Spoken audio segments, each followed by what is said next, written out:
मध्य प्रदेश सहित संपूर्ण भारत कोरोना की दूसरी लहर के कारण जिस तरह से प्रभावित हुई है वो अकल्पनीय रहा। अभी के दौर में कोरोना वायरस के 6 वेरिएंट मनुष्य जाति के लिए घातक बने हुए हैं। इन वायरस के कारण मरीजों में अल्फा से लेकर डेल्टा वायरस तक की पुष्टि की गई। डॉक्टर के अनुसार आरएनए और डीएनए 2 प्रकार के वायरस हैं, जिनमें आरएनए वायरस काफी घातक है। इसकी कोई संरचना नहीं होती और इस वायरस के ऊपर डबल निकोटीन नहीं होता। ये वायरस 8 लोगों को संक्रमित कर सकता है। ये व्यक्ति के शरीर की रक्तवाहिनी को प्रभावित करती है, जिसके चलते सांस लेने तक में समस्या का सामना करना पड़ रहा है। जबकि डीएनए वायरस में सामान्य बुखार जैसी समस्याएं आती है। ये इस समय देश में 6 प्रकार के वेरिएंट्स से कोरोना वायरस देखने में आ रहा है, अल्फा से लेके डेल्टा तक। और यह जो वेरिएंट्स हैं, ये वेरिएंट्स और कुछ नहीं है, इनको वेरिएंट्स ऑफ कंसर्न बोलते हैं, VOC। अर्थात वायरस की जो प्रकृति है वह यह है कि अगर वह किसी भी नए व्यक्ति के शरीर में गया है तो मान लीजिए उस व्यक्ति की मृत्यु हो जाती है, तो एक तरह से इस वायरस की तो जो पूरी संरचना समाप्त उसके साथ ही हो जाएगी।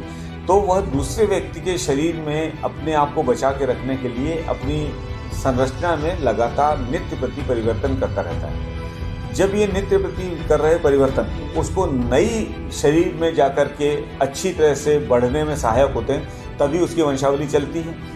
अब ये जो नए वेरिएंट्स आए हैं, इन वेरिएंट्स में यह भी देखा जा रहा है कि कुछ वेरिएंट्स में पहले के वेरिएंट्स की तुलना में, मान लीजिए एक व्यक्ति से 2 ही व्यक्ति को संक्रमण हो पाता था, तो यह 4 गुना तक ज़्यादा संक्रमण करने की क्षमता वाले पाए गए। अर्थात अगर पहले एक व्यक्ति से 2 लोगों को हो रहा था, तो इनमें एक व्यक्ति से 8 लोगों में कोरोना वायरस का संक्रमण देखा जा रहा है। एक तो यह परिवर्तन है पुराने कोरोना वायरस के संरचना से। दूसरा, ये जो डेल्टा वेरिएंट्स हैं, इससे होने वाले बीमारी में यह भी देखा गया है कि मरीजों को जो निमोनिया हुआ है वह काफ़ी गंभीर हुआ है, काफ़ी ज़्यादा हुआ है, और ज़्यादा हुआ है या निमोनिया बहुत दिनों तक ठीक भी नहीं हुआ है।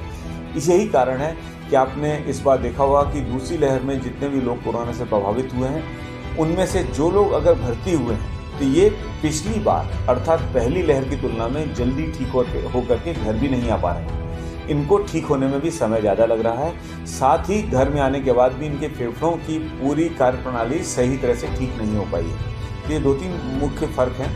धीमे धीमे, क्योंकि वायरस एकदम नया है और अपनी संरचना बदल के बीमारी प्रकट कर रहा है, हम सब इनकी चिकित्सा कर रहे डॉक्टर्स और रिसर्च कर रहे वैज्ञानिक इसके बारे में बहुत क्लोज ऑब्जर्वेशंस कर रहे हैं। देखा जाएगा कुछ समय के बाद कि इसके बारे में जब धीमे धीमे समझ बढ़ेगी, तभी बीमारी को नियंत्रण करने के और उपाय हम आसानी से जनमानस को सुलभता से उपलब्ध करा पाएंगे। सर, ये वायरस जो है इसके संक्रमण में ये सामान्य रिएक्शन देखने में आती है।